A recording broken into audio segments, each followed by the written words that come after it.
can tell you my experiences with slavers. They would not be good at their jobs if they were killing indiscriminately. There must be a majority of our clan still alive. They, at a minimum, that were taken slave. They would not have wasted their time in gathering such a large force and going all the way out to the Blue Isles simply to lose the majority of them in a stupid battle. They'll be somewhere. I've had a vision, which is why I know that there are some in the desert. I've never been that far inland before, but I have every intention of finding as many of our people as I can. I agree. What I've seen from the slavers is that their low-ranking men are stupid and easy to kill, but whoever is setting them up must be good at it. And it troubles me a bit that I've been traveling for a better part of 3 years and have not really found more. But other than a couple of slip-ups where I found a handful, they must be keeping them somewhere. And what worries me is that, most of the clan are strong folks who could be put to labor. It would be easy enough to keep them somewhere, force them to work.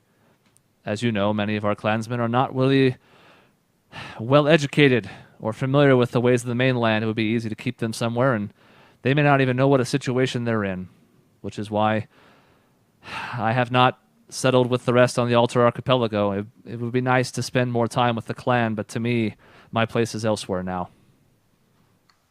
How many are on the islands now? Last time I visited a few months ago, dozens? 40 or 50, maybe? That is incredible. It is good, no doubt, and it's part of why we almost consider that home now, just because of the number. But from what I saw of the people who were escaping, I mean, maybe some of the boats sank on the way off the island. I don't know for sure, but there should be at least twice as many as that.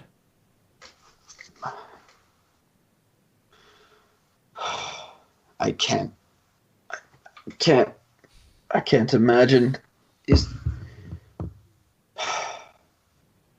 I want to go back now and live with them, but I have duties here, and I can't let them, rest of our clan, live somewhere in labor on this stupid ball of dirt, not knowing where they are, not knowing that they have clansmen out here waiting to find them, to help them. You said you had a companion that was going on a journey. Does this journey take you across the mainland? It's certain going parts? to take us a number of places, and I suspect far and wide from simply the eastern shores. If nothing else, if I get near the desert, it will be. I will make a point of traveling into it. I can't get that close and not go exploring. She kind of sighs. She says, Deep Diver, it is selfish of me to ask this of my own child, but as much as I would like for you to go join the others and live with them, I feel that you, like myself, have experienced and seen too much now and could be of use to the others.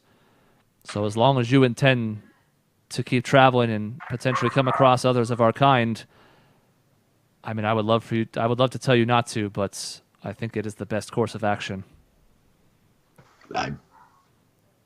I must find as many as I can until I have good reason to believe that our people are off this stupid ball of dirt. Then I cannot, with a clear conscience, leave. Do me a favor, then, since we will both be keeping an eye out. If you do come across Bereave, keep his head for me, would you? Would you expect anything less from your son? No, which is why I can send you out in good conscience and know that it'll be done one way or the other. It's gonna, share an overly, yeah, that's right. I'm ahead stuff with Mom. Yes. Bonding. She says, she kind of she doesn't this is like the nonverbal equivalent of slapping her cheeks. She doesn't actually do that, but she's like, this should be a more joyous occasion. I would like to meet your new companions. We should drink to the success of finding each other. We are so sorrowful, but those sad days are behind us. Now we look for a new future. You should call the others over. I will speak to them in common the best I can, and I have questions for them as well. Tessian's just over at the thing. We got like a little tray, and it's got some drinks in it for everybody. Yeah, I'm like ready, and I'm looking. Tessian keeps messing with his drink, and he's like, maybe like a cidery. No, it's not somber enough. Maybe like a little. And he keeps screwing with it with They're not going to care about the aesthetics. I mean, they might. We have to set the mood. It's you know, he's meeting his mother for a long time, and you know, we're meeting her. It's just, I mean, what do you do? I've never been in a situation like this. Know your audience, Tessian. But I don't. That's the thing. I mean, Thea is holding her glass like outstretched away from you because she doesn't want you using prestidigitation on hers. He's just doing it to his own. He's just like, no, T's not gonna tease. It's stupid. If Karash or Kava look over here, I'm gonna like thumbs up. I'm gonna look over, just kind of. They're my friends. They're very odd. They're very odd. And then in common, we please drink with us. Okay, Tessian, it's go time. Oh. Does one last prestidigitation, puts the cup down. Okay, let's go. Now, I do want to say, I have a lot of stuff I want to talk about. Do you want to check in on the ranch, or do you want us to keep going? We're not going to check in on the ranch right now. Meanwhile, as you guys make your way to the table. Back at the ranch. At the ranch, you guys had a busy morning and early afternoon of chores. It is now going to be about dinner time, and Grail, your mother, has essentially set you free for the day. Happy with the amount of work that you guys have accomplished as a group today. She says, that'll be about enough for chores. As long as you'll help us get dinner ready, I think you should take the rest of the night off. The whole rest of the night? And I kind of like jokingly like nudge her. I'm like, you're going soft on me, Ma. Well, you know, if you were living here full time, we'd be working dawn to dusk, but you're our guest now, and even though you're always welcome here and you're always family, we can't just be putting you to work all the time. Well, you could, but I appreciate it. Truth be told, the biggest thing was getting the fence repaired. Now that that's done, and we've patched up the barn a bit, and we've gotten the sheep up to par, the major stuff's done. There's little things that can always be done, as you know, but I actually think we're in pretty good shape. Happy to hear it. I'm glad that I can help you, even though I'm not here all the time. Well, it's the fine line we're walking. I want to put you to work and take advantage of you while you're here, but I don't want to work you so hard you don't want to come back. Oh, that ain't never going to happen, Ma. I also don't want to work Lena so hard that she doesn't want to come back, and she kind of looks over in your direction. And I probably seem a little tired just because this is not anything like I grew up with, but I say, oh, no, of course, I'd be glad to come back. Of course. I kind of like give my mom like a glance and kind of like just like meek, I guess, kind of like knowing, like we both kind of know that she's tired. But I'm pretty proud of Lena for sticking with it and really helping out. Because it's hard work, and I know it is. She says, oh, well, before it gets to be dark, let's head in, fix up a nice supper, catch up a little more. Maybe hit the hay early so we can rely on you one more time in the morning before you head off to join your friends. Is that the plan? Are they coming back here? What's going on with them? I kind of look at Lena and I'm like, I'm sorry. I was actually kind of all caught up in my whole family ordeal. Do you know exactly when they're heading back? I don't remember. In real talk, though, like. Well, I don't think we planned for that. I don't think we planned that. I'm not sure you so. guys did. No, I don't think so, because like they said they lot. were going to visit 2 towns, and like as far as I'm aware, that could take longer than a day. So, or supposed to take longer than a day. So I don't think we're even expecting them tomorrow necessarily. I think we had planned to come back, but if we had actually thought that through, we probably would have realized it was not the best course of action. But yeah, and I think now that now that we're thinking it through, I'm kind of like, I don't think we should be expecting them anytime soon. I think we should give them a day or 2. At the very least, you know their destination. Like your mom doesn't Yeah. really, she wasn't around for that conversation for the most part, but you know the 2 towns they're going to, that it's probably going to be at least 2 days. Yeah. Yeah. Okay. At least like a day of like there's going to be, if they're staying one night at each place, it would be, late morning the second day before they could possibly be back. Yeah. Yeah. At any rate, tomorrow will probably be nice and restful. I kind of turn to Lena and I say, maybe you'll get some good meditating in, find out where we need to go next. I hope so. I don't want to be leading us blindly across the continent. That's not ideal. So hopefully I can figure something out for us. Something tells me that wouldn't happen regardless, whether you have any kind of visions or meditation tells you otherwise. I think your gut tells you good things, and I think you should stick with it. I nod and say, well, thank you. Your faith in me means a lot. I kind of just like offer like a reassuring smile. And is my mom still there? Is she still kind of like hanging around? Yeah, you guys are kind of walking across the grass, heading back towards the farmhouse at this point. Okay. Nice sunset. Okay. I might actually just kind of like stop before we go inside the house and just kind of look around a little bit, like wistfully and like with memories and everything still kind of seeping into my brain, and just kind of go a little quiet. And I'm not sure what Lena or my mom will do in that respect, but I'm going to just kind of, not like go off away from them, but just kind of stop, like I'll slow down and then just kind of stop and like look at the sunset. I will notice that you do this, and I'll like look for a moment, but I'll keep going because I kind of want to just like give you your space, let you have your moment. So I'll keep going with your mom. Who does not notice and does keep going. Okay, that's fine. And yeah, and I'm just kind of okay, Ophelia, bye. Sorry, she's like all over the microphone right now. Yeah. So I just kind of give it a moment, and then I like snap out of it, and I blink it out of my system a little bit, and then I follow them up the steps.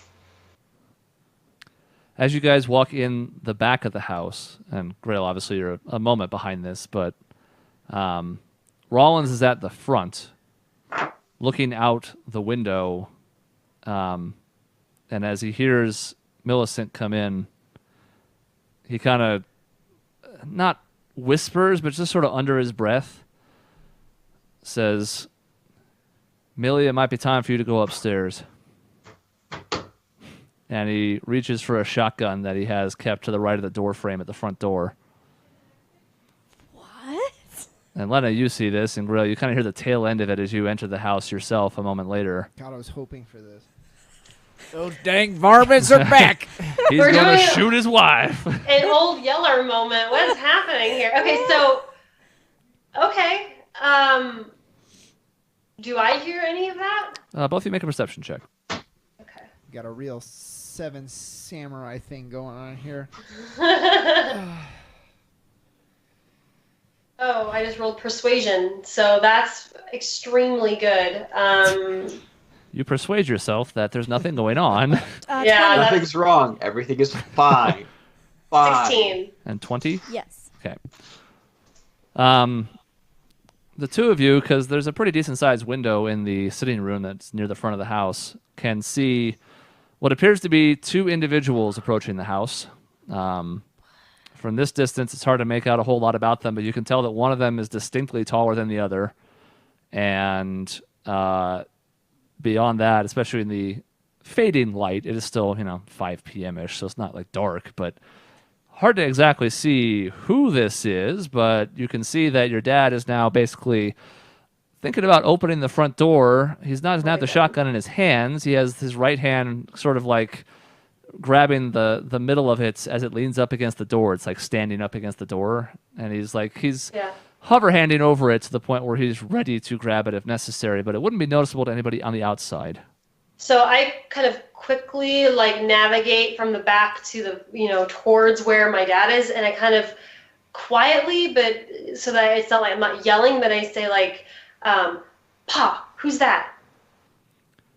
He says, some folk that I'm not especially keen about.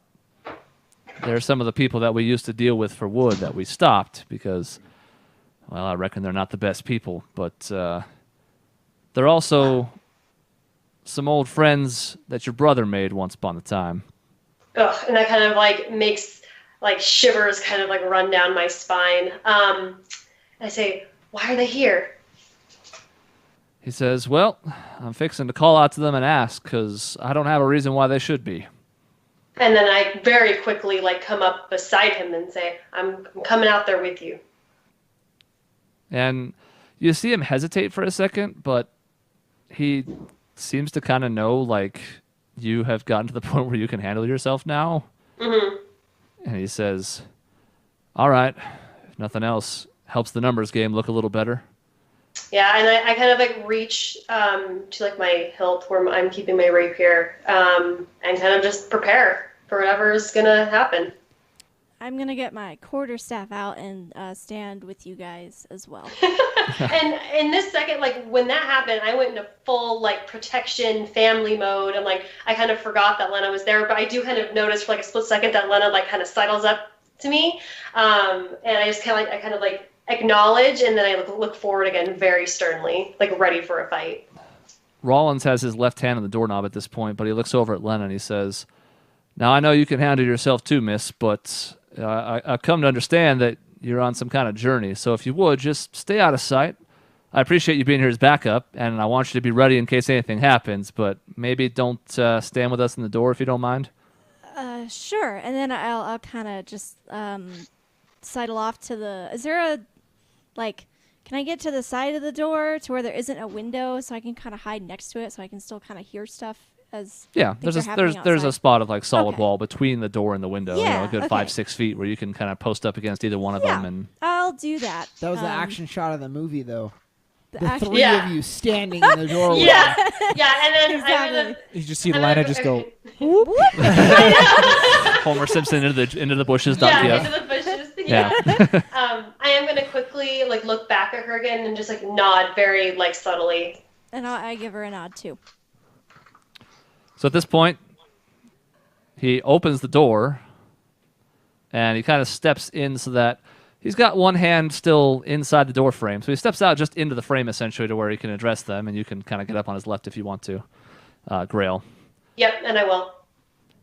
And as the two continue to approach, they're, 100 feet or more away at this point, getting closer. Grail, from your position now, you can sort of make out at least a little bit more. The taller individual appears to be female. Some kind of humanoid race. Again, too far away to make out great detail, but has like form-fitting black attire, but this is not the Blades armor that you've become accustomed to, where it's like leathers and it's all black. This is something different. It's more akin, not identical to, but more akin to what you saw from the people that you kept tailing at the docks of Lycidian. Something like that appears to be for like tactical type gear. Alongside her is someone who's much shorter, probably about half her height. Appears to be a gnome, maybe a dwarf, hard to tell from this distance for sure, but has a big full beard. And the two of them are approaching in silence, and the two of them are approaching with their hands kind of at their side. There's no weapons drawn or anything. They arrived on foot. Do they have? Or can we see any kind of horses or wagons or anything that they came by? They arrived on foot. Interesting. Okay. And as they continue their slow but purposeful approach, Rollins kind of calls out to them and says, well, I thought I was pretty clear that our business has concluded. What brings you all around these parts? And the two of them stop, good like 80 feet away yet, having been addressed. And it's the woman who speaks up. She says, well, we just thought we would check in on you, see how things are going, make sure we're sure you didn't need any of our services anymore. We'd heard that maybe, there were some issues with the farm, and just wanted to make sure everything was okay. I very quickly, kind of defensively call out, we don't need none of your help. Now, if you'll please, that's our property. I'd like to see you out. She, you notice that the gnome's hands kind of hover by his side, and It brushes back his outfit to the point where you can see there is some kind of handgun at his side. Huh. The woman, however, is the one that responds, and she does not make a move towards any weapon. She just kind of stands pretty, like, she has great posture. She stands very stoically. She does not seem off-put by this, I don't want to say threat, but, declaration. Yeah. She says, well, I don't know if there's any need for that. I thought we were useful once upon a time, and we just thought we'd stop by. But make sure everything's okay, Rollins. I just would hate to turn down a customer just because they were being stubborn. And he says, well, it ain't about being stubborn. It's just we don't have any more need for your services. Thought I made that pretty clear a few weeks ago when the last time I stopped by. She says, I suppose you did, but things can change. And, once you've established a partnership, it's a shame to see one half of it fade out of view. But you're sure then? Nothing else is required? And she's kind of looking at you now, Grail, as she says this too. She's kind of taking a pointed interest in you. And I kind of like take a step forward, and I say, we're sure. Thank you. She kind of looks down at the gnome for a second. Gnome looks up at her, has kind of like an inquisitive look. She just shrugs her shoulders. She says, all right, well, I suppose if we're not welcome, then not needed. That's about all we can come here for then. Tell you what, Rollins, if you ever change your mind, you know where to find us. And if not, well, I suppose we can always come back and take the farm from you. Either way. I hope it doesn't come to that, though. You're more use when you're still producing than when you're not. That's annoying. Annoying. She says, oh, these people are going to take my family's property. Gosh Yeah. darn That's it. a mild Gosh inconvenience. darn it. No. I'm going to I think I'm kind of going to like actually kind of not take a step back, but like kind of lean back a little bit from my more threatening stance and say, oh, don't worry. That's never going to happen. Not on my watch, not on yours. Damn. And you catch just like the hint of a smirk on the elvish woman, the taller one. And she says, all right, that'll be all we came here for then. As always, Rollins, a pleasure. Look us up next time you're in Timberbrook. And they heel toe, start walking away from you.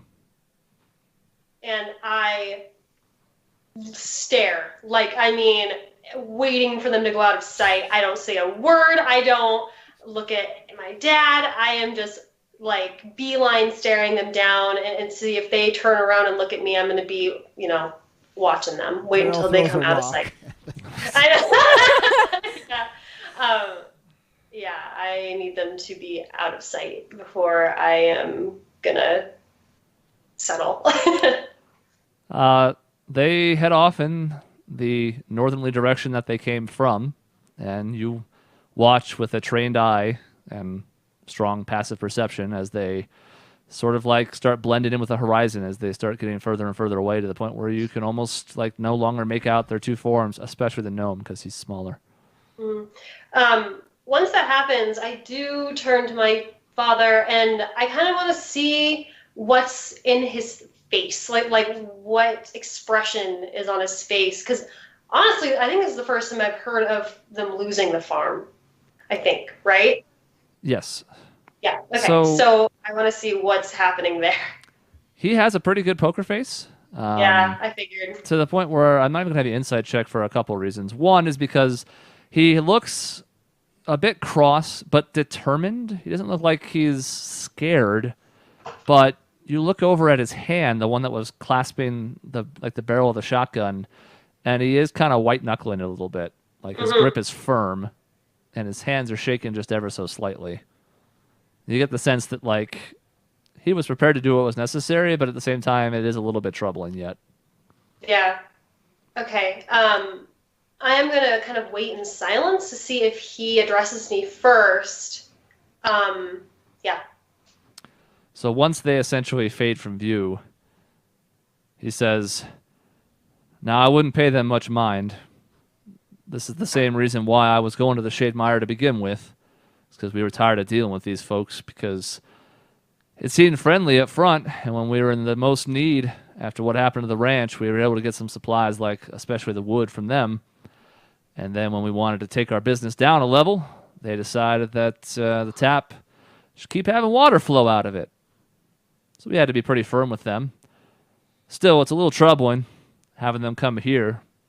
We visited them in Timberbrook on occasion, but it's the first time they've paid us a house visit. I don't like the looks of it. What do they mean, take the farm, Daddy? Oh, I suspect that Timberbrook would be all about buying this. It's close enough, and we used to make a pretty good amount of money once upon a time. I suppose if there was somebody with a bigger financial backing, they could get this place up to speed much quicker, start turning it into a profit machine. So there's people who would like to see us fail. The thing I don't get is why they helped us when they did, unless it was just to make us indebted to them and then hope we failed anyways. Sounds like any reason some nefarious folks would do something like that. Yeah, actually. I didn't really have a good vibe every time I visited Timberbrook, so it doesn't surprise me all that much that this is the type of folk that come from there. Still, I mean, when the fire first happened, we didn't have the luxury of figuring out the most trustworthy source of what we could do to rebuild. We had to go to the first place we could, and I suppose it wasn't the best look, but at the same time, if we hadn't, we would have lost the farm months ago. No, I see what you did. It was necessary, but you've done the right thing, cutting them off. At this point, your mom kind of comes down the stairs, and she looks not especially pleased. Yeah. She says, "Was that who I think it was, Rollins?" He says, "Yep, I reckon it was."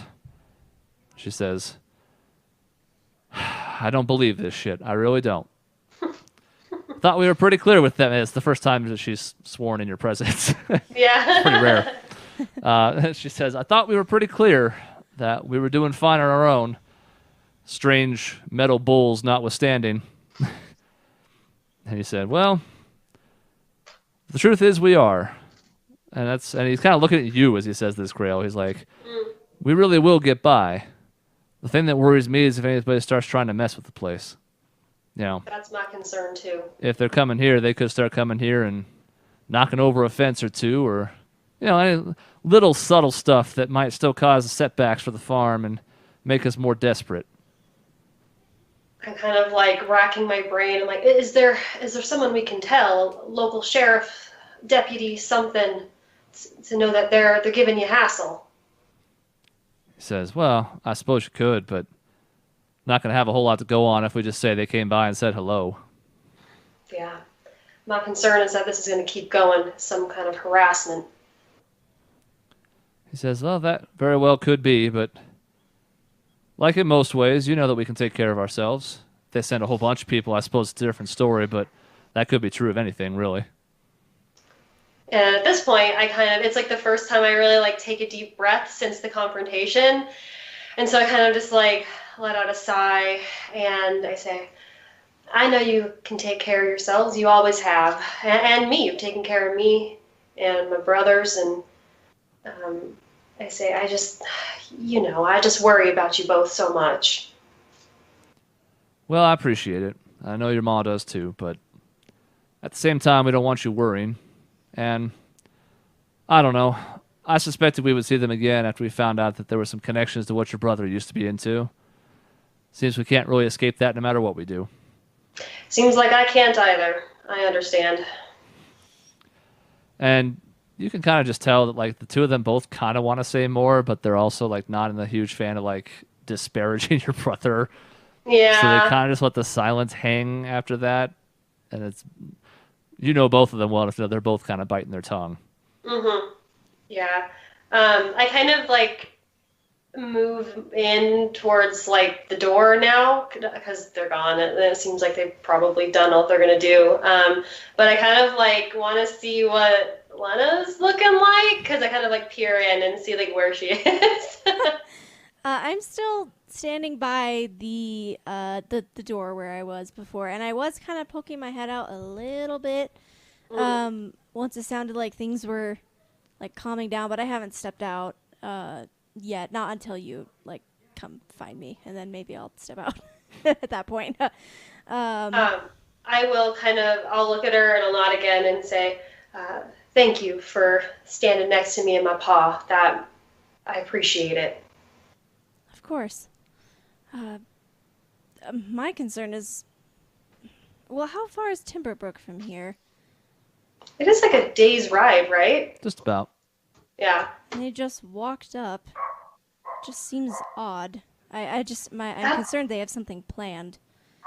It does seem odd, and to be honest, and I kind of look at my dad and mom and everyone who's here, because they're all just standing here, I'd say, I think it would be in our best interest if I kept watch tonight of the ranch. I would be remiss if I didn't.